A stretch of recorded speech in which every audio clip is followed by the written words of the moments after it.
শুধু খোঁজ নেওয়া হয়নি বলে কত চেনা মানুষ আজ নিখোঁজ। যোগাযোগ নেই বলে কত বন্ধুও নাম লিখিয়েছে বিয়োগের খাতায়। কথা বলা হয় না বলে কত ভালো সম্পর্ক মাঝপথেই থেমে গেছে।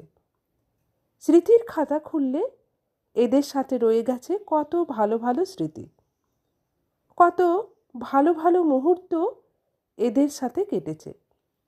অথচ দেখো, কোনো কারণ ছাড়াই, কোনো তিক্ততা ছাড়াই সম্পর্কের রুট থেকে সরে গিয়ে আলাদা রুট একটা তৈরি করে নিয়েছে উভয়ে, আর মাঝখানে রেখে দিয়েছে ইগো নামক নদীকে।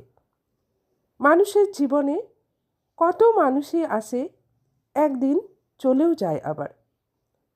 তবে এই জীবনে মানুষ যা কিছু হারিয়েছে, সব থেকে বেশি হারিয়েছে মানুষকে।